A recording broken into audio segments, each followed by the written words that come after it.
नमस्कार, welcome to CBC topper और competitive biology commando.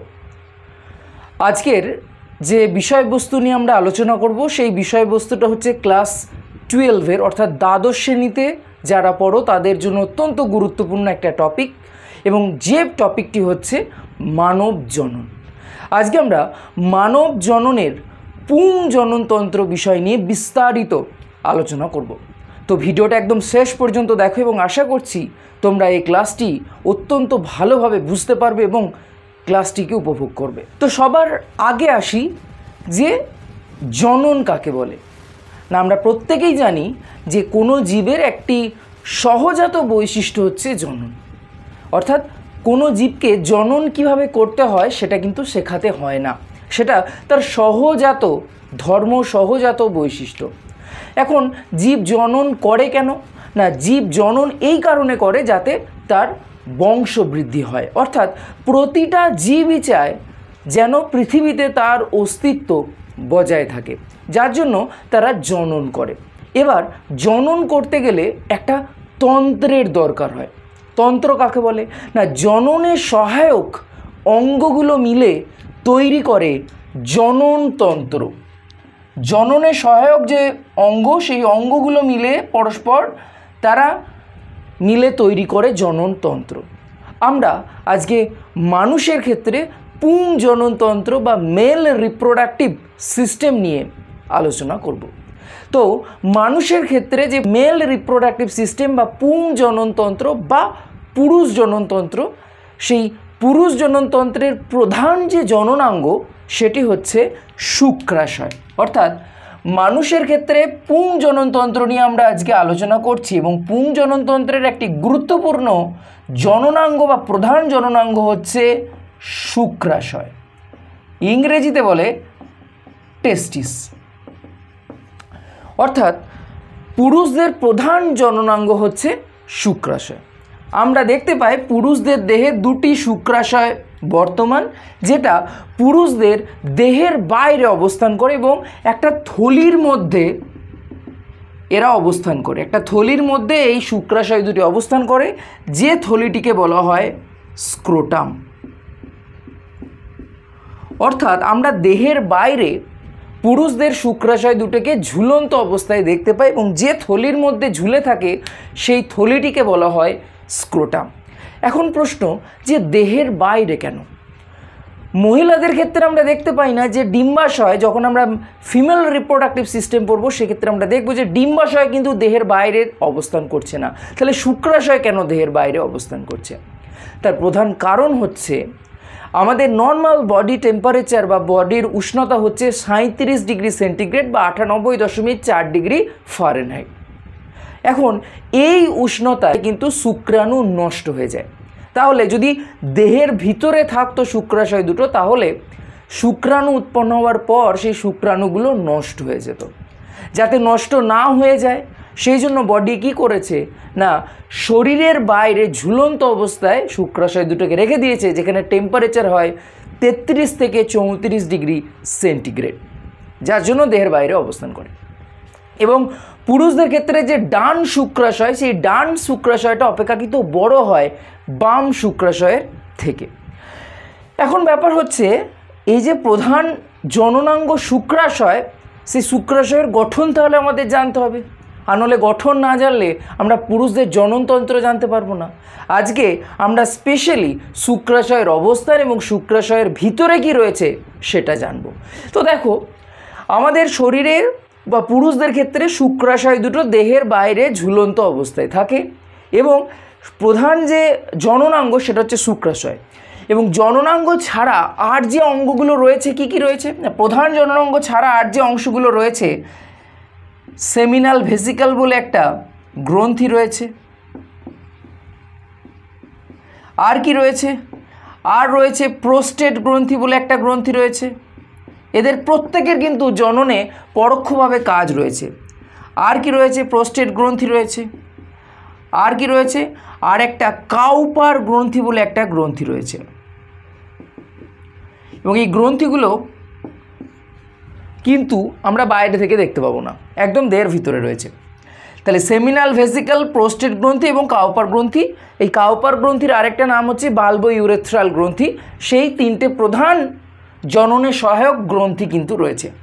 এছাড়া আমরা দেহের বাইরে আর কি দেখতে পাবো না, দেহের বাইরে দেখতে পাবো পেনিস, যেটাকে বাংলায় বলে শিশ্ন, যেটা হচ্ছে পুরুষদের সঙ্গম অঙ্গ।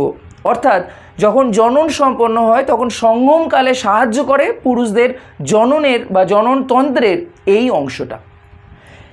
এইটা আমরা বাইরে থেকে দেখতে পাচ্ছি। তাহলে পুরুষদের জননতন্ত্রে আমরা বাইরে থেকে দেখতে পাচ্ছি পেনিস বা শিশ্নকে, এবং আমরা দেখতে পাচ্ছি শুক্রাশয়কে।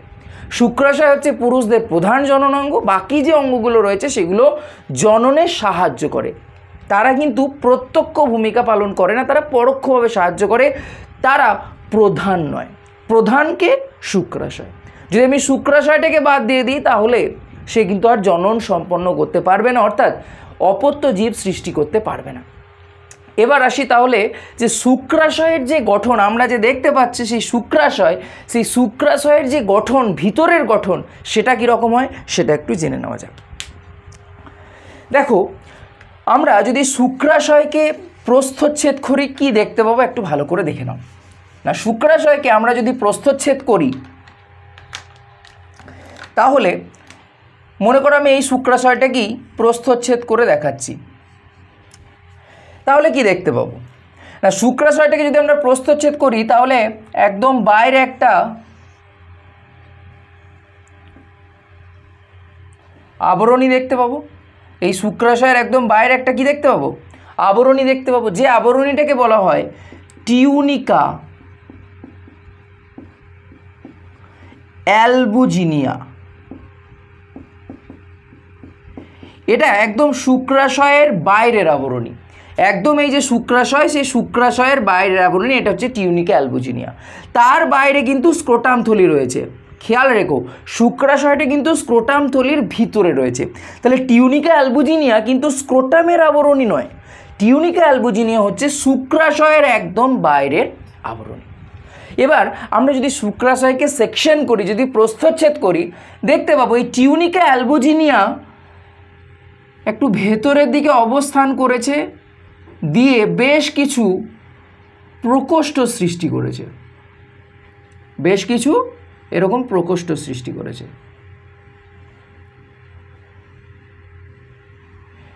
এবং যে প্রকোষ্ঠগুলোকে বলা হয় শুক্রাশয়ের প্রকোষ্ঠ।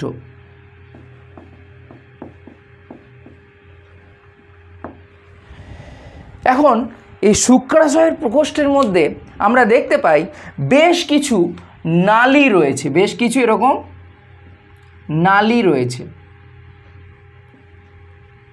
এরকম নালী রয়েছে বেশ কিছু প্রতিটা প্রকোষ্ঠে কিন্তু। এবং সেই নালীগুলোকে বলা হয়, সেই নালীগুলোকে বলা হয় সেমিনিফেরাস, সেমিনিফেরাস টিউবিউল বা নালিকা। সেমিনিফেরাস টিউবিউল বা সেমিনিফেরাস নালিকা। অর্থাৎ আমরা যদি শুক্রাশয়ে সেকশন করি দেখতে পাবো কিছু প্রকোষ্ঠ রয়েছে, প্রকোষ্ঠের মধ্যে আমরা দেখতে পাই কিছু নালী রয়েছে, কিছু নালিকা রয়েছে, যেগুলোকে বলছি সেমিনিফেরাস টিউবিউল, যার মধ্যে কিন্তু শুক্রাণু উৎপন্ন হচ্ছে। অর্থাৎ শুক্রাণু উৎপন্ন হচ্ছে কোথায় না, শুক্রাশয়ের ভিতরে যে প্রকোষ্ঠ দেখতে পাই, সেই প্রকোষ্ঠের মধ্যে যে নালী দেখতে পাই, যে নালীটাকে বলা হয় সেমিনিফেরাস নালী বা সেমিনিফেরাস টিউবিউল, সেই সেমিনিফেরাস টিউবিউলের মধ্যে কিন্তু শুক্রাণু উৎপন্ন হচ্ছে। তাহলে শুক্রাণু উৎপন্ন হলো, এবার বেরোবে কোন দিকে? আমি দেখো এখানে একটা নালী দেখিয়েছি, এই নালীটা তো শুক্রাশয়ের বাইরে দেখতে পাচ্ছি, শুক্রাশয়ের ভিতরে কোন পথে বেরোচ্ছে সেটা ভালো করে অবজার্ভ করো না। এই যে সেমিনিফেরাস নালিকা বা টিউবিউলসগুলো, এরা পরস্পর একটা নালীতে এসে যুক্ত হয়, এরা পরস্পর একটা নালীতে এসে যুক্ত হয়। এখানে ধরো পরস্পর এসে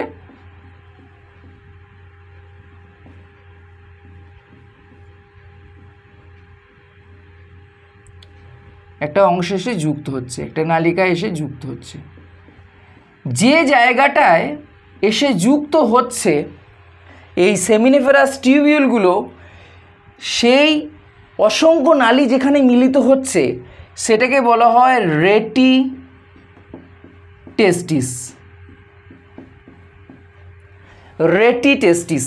তাহলে সেমিনিফেরাস টিউবিউলে শুক্রাণু উৎপন্ন হলো, তারপর ওটা নালী বেয়ে চলে আসবে কোথায়? রেটি টেস্টিসে।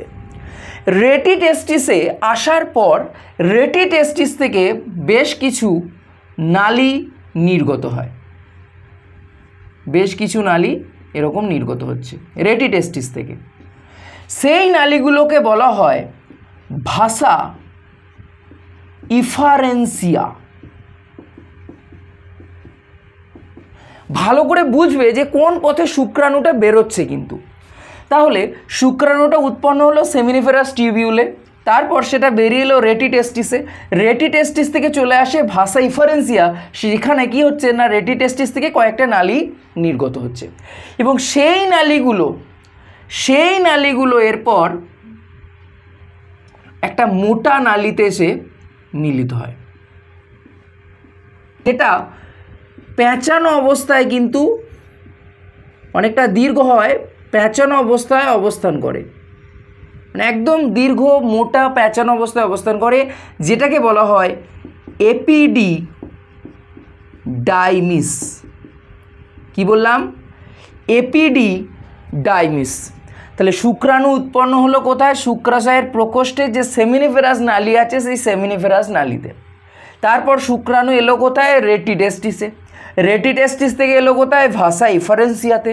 ভাসা ইফারেন্সিয়া থেকে এলো কোথায়? এপিডিডাইমিসে। এই এপিডিডাইমিসে এসে শুক্রাণু ওয়েট করে। কার জন্য ওয়েট করে? নিজের পুষ্টি সংগ্রহের জন্য। সেখানে সাময়িকভাবে শুক্রাণু সঞ্চিত থাকে এপিডিডাইমিসে, এবং এইখানে সাময়িকভাবে সঞ্চিত থাকার পর পুষ্টি সংগ্রহ করার পর সেটা এবার বাইরে বেরিয়ে চলে আসে, এবং এই যে অংশটা দেখতে পাচ্ছি এটাকে বলা হয় ভাস ডিফারেন্স। এই যে নালীটা দেখতে পাচ্ছি এটা ভাস ডিফারেন্স। এই যে এখানে যে পেঁচানো নালীটা আমরা দেখতে পাচ্ছি এটা হচ্ছে এপিডিডাইমিস। তাহলে এপিডিডাইমিস থেকে আমরা শুক্রাশয়ের বাইরে দেখতে পাচ্ছি এপিডিডাইমিস, ভাস ডিফারেন্স, কিন্তু তার ভিতরে কে রয়েছে? ভাসা ইফারেন্সিয়া রয়েছে, তার ভিতরে রেটি টেস্টিস, তার ভিতরে সেমিনিফেরাস নালিকা, এবং সেমিনিফেরাস নালিকা রয়েছে বেশ কিছু প্রকোষ্ঠে। তারপর ভাস ডিফারেন্স হয়ে এই যে শুক্রনালী সেটা কিছু গ্রন্থি ক্ষরণ এসে সেখানে মিশছে। এখানে নালীটা কিন্তু এর সাথে যুক্ত নয়, নালীটা এর নিচের দিকে রয়েছে, 3D স্ট্রাকচার ভাবো। এটা ওপরে রয়েছে, এই যে লাল রঙের আমি গ্রন্থিটা দেখিয়েছি এটা ওপরে রয়েছে, তার নিচের দিকে নালীটা চলে গেছে, এবং এই লাল রঙের গ্রন্থি থেকে একটা নালী গিয়ে এই নীল রঙের যে নালী, যেটা শুক্রনালী বা যেটাকে আমরা বলছিলাম ভাস ডিফারেন্স, সেই শুক্রনালী থেকে মিলিত হচ্ছে। এবং এই যে গ্রন্থিগুলো রয়েছে এটা হচ্ছে সেমিনাল ভেসিকল নামক একটি গ্রন্থি, যেটা শুক্রাণুটাকে পিচ্ছিল করে। শুক্রাণু যাতে সহজে সন্তরণ করতে পারে সেই জন্য পিচ্ছিল রস ক্ষরণ করে। এবং এই সেমিনাল ভেসিকলে একটি গুরুত্বপূর্ণ উপাদান থাকে যেটা হচ্ছে ফ্রুক্টোজ। এই ফ্রুক্টোজ বীর্যের একটি গুরুত্বপূর্ণ উপাদান। কোনো মহিলার রেপ্ট হয়েছে কিনা সেটা টেস্ট করা হয় ফ্রুক্টোজের উপস্থিতি আছে কিনা। যদি ফ্রুক্টোজ থাকে তাহলে ডেফিনেটলি রেপ্ট হয়েছে, কারণ বীর্যের একটি অন্যতম গুরুত্বপূর্ণ উপাদান হচ্ছে ফ্রুক্টোজ, এবং যেটা উৎপন্ন হয় কোথা থেকে? সেমিনাল ভেসিকল থেকে অ্যাকচুয়ালি খরিত হয়। ক্লিয়ার? সেমিনাল ভেসিকল থেকে খরিত পদার্থ মিশলো শুক্রাণুর সাথে, দিয়ে তৈরি করছে বীর্য। বীর্যটা তারপর চলে আসে কোথায়? এখানে একটা গ্রন্থি দেখতে পাচ্ছ যেটাকে বলা হয় প্রোস্টেট গ্রন্থি। সেই প্রোস্টেট গ্রন্থির ক্ষরণও গিয়ে মেশে আলটিমেটলি বীর্যতে। সেখান থেকে আরও দুটো এরকম ছোট ছোট দানার মতো অংশ দেখতে পাচ্ছ। প্রোস্টেট গ্ল্যান্ড কিন্তু একটাই, অন্যদিকে দেখো সেমিনাল ভেসিকল দুটো। এখানে যেটা কাউপার গ্রন্থি দেখিয়েছি এটাও কিন্তু দুটো, এটা হচ্ছে কাউপার গ্রন্থি, এটাও দুটো। এরা পরস্পর খরিত বস্তু মিলিত করছে কোথায়? শুক্রাণুর সাথে, দিয়ে তৈরি করছে বীর্য বা সিমেন, এবং সেটা 3D স্ট্রাকচার ভাবো। এটা হচ্ছে মূত্রথলি, এটা হচ্ছে মূত্রথলি। এই মূত্রথলি কিন্তু এদের সাথে কানেক্টেড নেই, মূত্রথলিটা নিচের দিকে রয়েছে এর, এবং নিচেতে এসে এই যে সব গ্রন্থিগুলোর খরিত বস্তু বীর্যর সাথে মিলিত হচ্ছে, তারপরে আমরা দেখতে পাই যে মূত্রথলিটা এই নালীর সাথে, যেটা শুক্রাশয় থেকে আসছে, সেটা পরস্পর মিলিত হচ্ছে এবং মিলিত হয়ে তৈরি করছে মূত্র জনন নালী। অর্থাৎ যে পথে শুক্রাণু বেরোবে ঠিক সেই পথে মূত্রও কিন্তু এবার পাস করবে এবং সেটা আলটিমেটলি পেনিস হয়ে মূত্রছিদ্রের মাধ্যমে দেহের বাইরে বেরিয়ে যাচ্ছে। তাহলে কোন পথে শুক্রাণু উৎপন্ন হয়ে বেরিয়ে যাচ্ছে আশা করি বুঝতে পারলে, এবং পুং জননতন্ত্রের অন্যতম গুরুত্বপূর্ণ গ্রন্থিগুলোর নাম বুঝতে পারলে। এবং আমরা যে পেনিস দেখতে পাই, সেই পেনিসে দুটো প্রধান কলা থাকে। কলা মানে টিস্যু থাকে। একটা হচ্ছে, আমি এটা মুছছি আনলে এখানে লেখার জায়গা নেই, যে প্রধান দুটো কলা থাকে পেনিসে বা টিস্যু থাকে, একটা হচ্ছে কর্পোরা স্পঞ্জিওসাম, আরেকটি হচ্ছে কর্পোরা ক্যাভার্নোসা। এই যে পেনিস, এই যে তোমার শিশ্ন যেটা, সেটা যে টিস্যু নিয়ে গঠিত রয়েছে, এটা কি ফ্লেক্সিবল টিস্যু, মানে এটা বর্ধিত হতে পারে এবং যখন সঙ্গমকালে এটা বর্ধিত হয়ে যায় এবং এই যে টিস্যুটার বাইরে দেখে একটা আবরণ থাকে, সেই আবরণটাকে বলা হয় পিপ্রিউস।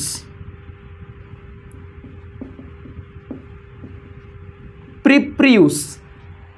এবং এই প্রিপ্রিউস এটা ধর্মগত কারণে অনেক ক্ষেত্রে কি হয় না, এই পিপ্রিউসটাকে কেটে দেওয়া হয়, যেটাকে বলা হয় সার্কামসিজন।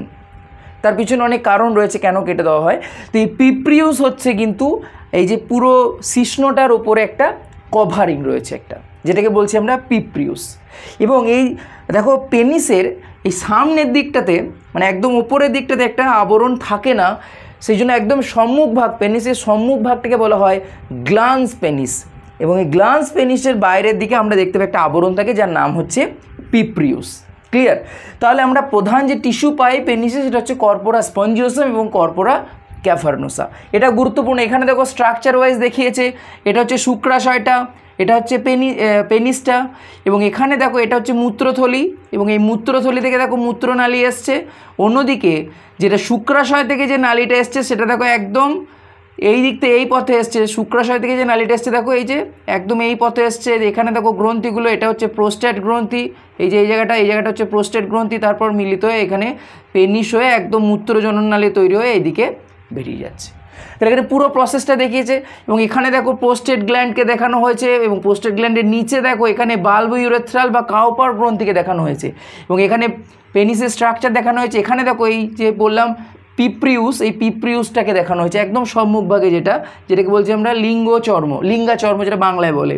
এবং এই গ্লান্স পেনিস হচ্ছে একদম সম্মুখভাগটাকে আমরা বলছি গ্লান্স পেনিস। তাহলে এই হচ্ছে একটা পুরুষদের ক্ষেত্রে পুং জননতন্ত্র। এবং যেখানে দেখো এখানে খুব সুন্দরভাবে স্ট্রাকচারটা দেখানো হয়েছে, সেখানে শুক্রাশয় দুটো যে দেহের বাইরে অবস্থান করছে সেটাও এখানে বুঝতে পারছো, প্রোস্টেট গ্ল্যান্ড বুঝতে পারছো, মূত্রথলি বুঝতে পারছো। আশা করছি এই ক্লাসটা তোমরা বুঝতে পেরেছো, এবং কোনো ডাউট থাকলে, কোনো জায়গায় বুঝতে সমস্যা হলে অবশ্যই কমেন্ট সেকশনে জানাও। কনসেপ্টে আশা করছি কোনো ঘাটতি থাকবে না।